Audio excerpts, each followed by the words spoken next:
오늘 말씀은 룻기 1장 15절부터 22절입니다.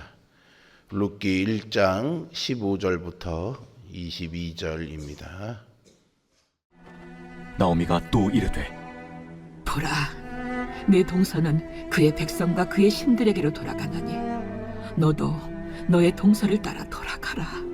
하니 룻이 이르되 내게 어머니를 떠나며 어머니를 따르지 말고 돌아가라 강권하지 마옵소서.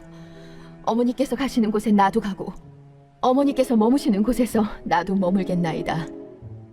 어머니의 백성이 나의 백성이 되고 어머니의 하나님이 나의 하나님이 되시리니 어머니께서 죽으시는 곳에서 나도 죽어 거기 묻힐 것이라. 만일 내가 죽는 일 외에 어머니를 떠나면 여호와께서 내게 벌을 내리시고 더 내리시기를 원하나이다. 나오미가 룻이 자기와 함께 가기로 굳게 결심함을 보고 그에게 말하기를 그치니라. 이에 그 두 사람이 베들레헴까지 갔더라. 베들레헴에 이를 때 온 성읍이 그들로 말미암아 떠들며 이르기를 얘가 나옴이냐? 나를 나옴이라 부르지 말고 나를 마라라 부르라. 이는 전능자가 나를 심히 괴롭게 하셨음이니라. 내가 풍족하게 나갔더니 여호와께서 내게 비어 돌아오게 하셨느니라. 여호와께서 나를 징벌하셨고 전능자가 나를 괴롭게 하셨거늘 너희가 어찌 나를 나옴이라 부르느냐? 하니라. 나오미가 모압 지방에서 그의 며느리 모압 여인 룻과 함께 돌아왔는데 그들이 보리초소 시작할 때에 베들레헴에 이르렀더라. 아멘. 인생의 가장 어두운 밤에 하나님을 만나 남은 생애가 뒤바뀐 경우가 있습니다. 오늘 본문에도 그런 한 여인이 등장하죠. 바로 이방 여인 룻입니다. 그녀 역시 인생의 모든 소망이 끊어진 자리에서 놀라운 고백을 터뜨리죠.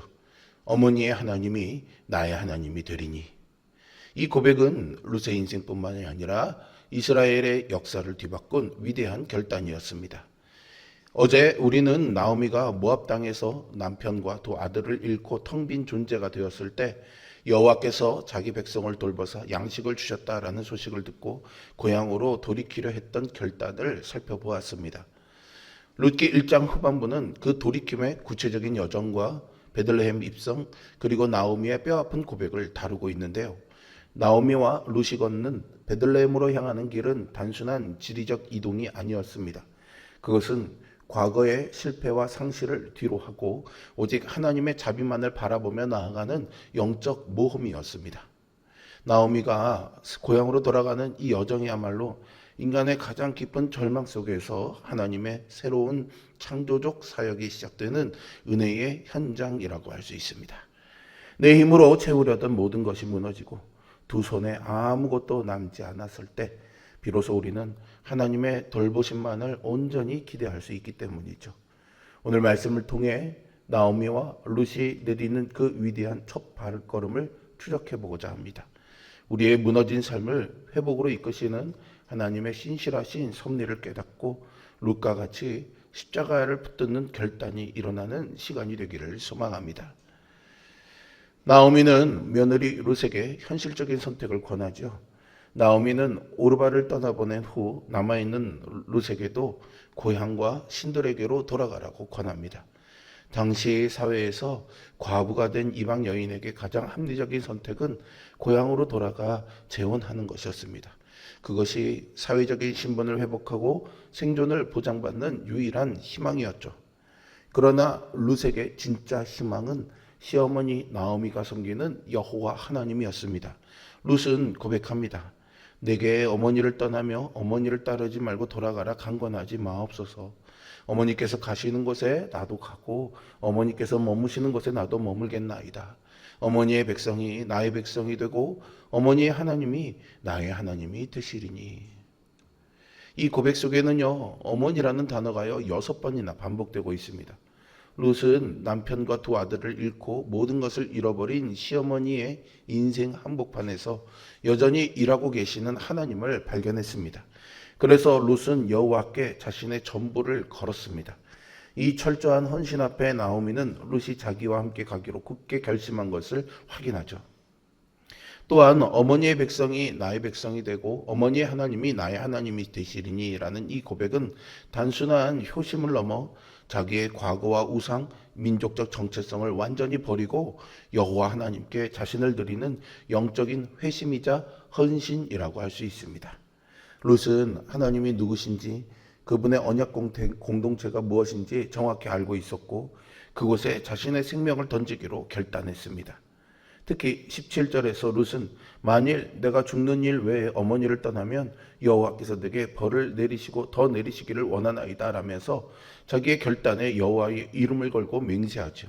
이것은 자격 없는 자에게 베푸시는 변함없는 하나님의 언약적 사랑, 즉 인자를 룻이 온몸으로 체화하여 보여준 것입니다. 룻은 현실의 안락을 포기하고 시어머니를 붙쫓았습니다. 이것은 하나님의 사랑과 자비를 보여주는 것이며 참된 믿음의 행동이라고 할 수 있습니다.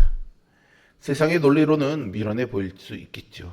하지만 언약의 하나님만을 바라보며 나의 온 존재를 던져 붙잡는 자만이 영원한 안식에 동참할 수 있습니다. 결단을 내린 두 여인은요, 이제 길을 떠납니다. 마침내 두 사람이 베들레헴에 이르렀을 때 온 성읍이 그들로 말미암아 소동하며 이 이가 나오미냐라고 묻습니다. 나오미는 10년 전 부유하고 행복했던 시절의 모습과 비교할 수 없을 정도로 초라하고 깨어진 모습이었습니다. 빈손으로 돌아온 그를 보며 사람들이 수군거렸지만 룻의 발걸음은 당당했습니다. 그녀는 이제 이방 여인이 아니라 하나님의 언약 백성이 되었기 때문이죠. 성경 전체를 관통하는 핵심은 바로 이 하나님과의 맺은 인격적 관계입니다. 양을 치던 목자 다윗은 거인 골리앗 앞에 설 때 이스라엘 군대의 하나님을 넘어 내가 의지하는 나의 하나님의 이름으로 나아갔습니다. 훗날 룻의 증손자가 된 다윗이 시편 23편에서 여호와는 나의 목자시니라고 노래할 수 있었던 그 믿음의 고백은 바로 증조할머니 룻의 결단과 일맥상통합니다. 하나님이 내 삶의 중심이 되시는 나의 하나님이 될 때 나의 하나님의 이야기는 교리가 아닌 간증이 됩니다. 바로 그때부터 하나님의 역사가 일어나게 되는 것이죠. 베들레헴에 도착한 나오미는 자신의 고통을 숨기지 않았습니다. 나오미는 자신을 향해 환영하는 이들을 향해서 뼈아픈 탄식을 쏟아냅니다. 나를 나오미라 부르지 말고 나를 마라라 부르라. 이는 전능자가 나를 심히 괴롭게 하셨습니다. 나오미는 자신의 삶에 닥친 모든 비극의 1차적 원인이 하나님의 주권적 손길에 있음을 인정합니다.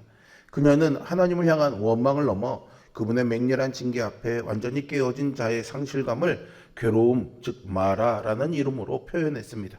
그리고 그녀는 자신의 인생을 21절에서 이렇게 한 문장으로 요약하죠. 내가 풍족하게 나갔더니 여호와께서 내게 비어 돌아오게 하셨느니라. 그녀는 남편과 두 아들이라는 가장 소중한 떡을 잃고 영적으로 육적으로 철저히 파산한 상태였습니다. 나오미는 자신의 고통을 정직하게 대면하고 하나님의 심판 앞에 겸손히 엎드렸습니다. 나오미의 이 고백은 단순한 절망이 아니라 자신의 무능함을 인정하고 오직 하나님의 자비만을 기대하는 가장 기본적인 신앙의 자세라고 말할 수 있습니다. 복음은 내가 얼마나 부유한지를 증명하는 것이 아니라 내가 주님 앞에 얼마나 텅 빈 존재인지를 깨닫고 그분의 채우심을 구하는 것입니다. 나의 파산을 정직하게 고백하게 될 때 하나님의 은혜는 시작됩니다. 인간적인 눈으로 볼 때 나오미와 룻은 실패자였습니다. 하지만 성경은요, 절망의 한복판에서 위대한 반전을 암시합니다. 룻기 1장의 마지막 구절인 22절은 나오미와 룻이 모압에 돌아와 베들레헴에 입성했음을 요약하면서 한 가지 중요한 시간적인 배경을 덧붙입니다. 나오미가 모압 지방에서 그의 며느리 모압 여인 룻과 함께 돌아왔는데 그들이 보리추수 시작할 때 베들레헴에 이르렀더라. 성경학자인 다니엘 블록은 이 구절이 룻기 전체의 전개를 위한 전략적인 포석이자 하나님의 은혜로운 섭리가 어떻게 작동하고 있는지를 보여주는 문학적인 백미라고 강조하고 있습니다. 나오미는 스스로를 텅 비었다라고 여겼고 그녀의 내면은 완전한 마라, 즉 괴로움의 상태였습니다. 그러나 하나님께서 그녀를 잊지 않으시고 그녀의 곁에 신실한 룻을 두셨죠. 그리고 떡집이라는 뜻의 베들레헴에 다시 레헴, 즉 떡과 양식이 넘쳐나는 보리추수가 시작되는 완벽한 시점에 그녀를 고향으로 인도하셨습니다. 떡집이라는 뜻을 가진 베들레헴에서 하나님은 이미 그들을 먹이시고 입히실 준비를 마치고 기다리고 계셨던 것이죠. 이 짧은 한 문장은 나오미의 절망적인 고백과 대비되면서 영적인 복선을 형성합니다. 나오미는 자기를 버림받은 자로 고통스러운 자로 여겼지만 하나님의 섭리는 그녀의 삶을 회복하시기 위해 추수라는 은혜의 현장으로 그녀를 이끌고 계셨습니다. 나오미는 보지 못했지만 그녀의 곁에 서 있는 룻이야말로 하나님이 그녀를 위해 준비하신 가장 풍성한 추수이자 희망이며 소망의 첫 이삭이었습니다. 인생의 마라와 같은 고난의 한복판에서도 하나님은 여전히 당신의 헤세드를 행하고 계심을 잊지 마십시오. 우리의 시간표가 아니라 완벽한 하나님의 시간표 안에서 우리를 반드시 추수의 기쁨으로 이끄시는 신실하신 주님의 섭리를 신뢰하는 우리가 되기를 바랍니다. 오늘 우리는 나오미와 룻의 인생의 가장 깊은 절망과 깨어짐 속에서 베들레헴을 향해 내디딘 첫 걸음을 살펴보았습니다. 우리의 신앙 여정에도 나오미와 같은 괴로움의 순간이 찾아올 때가 있습니다. 내 힘으로 채우려던 모든 것이 무너지고 두 손에 아무것도 남은 것이 없는 것 같은 철저한 텅 빔을 경험하기도 하죠. 그러나 복음은 그 절망의 밑바닥에서 하나님께서 자기 백성을 돌보사 양식을 주셨다라는 소식을 들려줍니다. 우리의 깨어짐은 끝이 아니라 하나님의 회복 사역이 시작되는 새로운 시작점입니다. 또한 룻은 아무것도 보장되지 않는 막막한 현실 속에서 하나님을 선택했습니다. 그 선택은 이삭을 줍는 고단한 일상으로 시작이 되었지만 마침내 다윗의 가문을 세우고 예수 그리스도의 족보로 이어지는 은혜로 완성되었습니다. 나오미의 하나님이 룻의 하나님이 되었을 때 역사가 일어났죠. 이 복음의 초청 앞에 우리는 결단해야 합니다. 룻과 같이 세상의 안락과 우상을 미련 없이 버리고 언약의 하나님을 향해 내 생명을 걸고 붙쫓는 위대한 헌신이 있어야 합니다.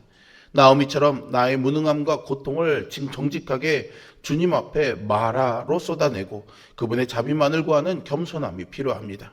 하나님은 우리의 마라와 같은 탄식을 잊지 않으시고 완벽하신 하나님의 시간표 안에서 우리를 반드시 보리추수와 같은 회복의 현장으로 이끌어 주실 것입니다. 오늘 우리가 하나님을 붙잡고 우리를 위해 예비하신 베들레헴으로 나아갈 때 하나님은 이미 준비해 두신 보리추수의 은혜로 우리의 텅 빈 손을 가득 채우실 것입니다. 그 신실하신 하나님을 신뢰하며 살아가는 우리 모두가 되기를 소망합니다. 오늘도 내 삶의 텅 빔을 십자가의 은혜로 채우실 주님을 바라보며 온전히 신뢰하고 룻과 같은 연약한 삶 가운데서도 하나님의 인도하심 따라 살아가는 삶을 사시기를 주님의 이름으로 축복합니다. 기도하겠습니다.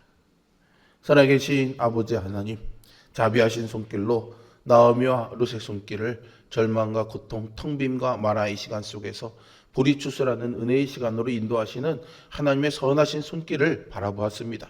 우리의 삶에도 보이지는 않지만 하나님께서 우리에게도 룻과 같은 하나님의 인자를 붙여주셨고 보이지는 않고 막막하며 부끄럽고 발걸음이 더딜 수밖에 없는 걸음이지만 그 걸음을 통해서 하나님께서 우리를 예비해 주신 은혜의 자리, 보리의 추수 현장으로 인도해 주실 줄로 믿습니다. 눈에 보이지 않고 손에 잡히지 않는 텅 빔의 상황일지라도 하나님의 선하신 인도하심이 우리를 반드시 채우실 것을 소망하며 오늘도 믿음으로 살아가는 우리 모두가 되게 하여 주시기를 원합니다. 또한 그런 길을 걷는 우리에게 힘을 주시고 용기를 주시어서 부끄럽고 두렵고 떨릴지라도 이 믿음의 길을 온전히 용기 내어 걸어가는 우리 모두가 되게 하여 주시옵소서. 우리의 연약함과 부족함들을 주님 앞에 구하며 또한 우리의 삶을 채우신 하나님의 은혜를 구하오니 오늘 우리에게 일용할 양식을 주시고 우리의 연약한 육신의 질병들 가운데 하나님의 도우시는 손길로 말미암아 강건함과 평안을 누리는 삶이 되도록 인도하여 주시옵소서. 오늘 성도들의 삶을 주님의 안녕으로 이끌어 주시고 보호해 주시기를 소망하오며 예수 그리스도의 이름으로 기도합니다. 아멘.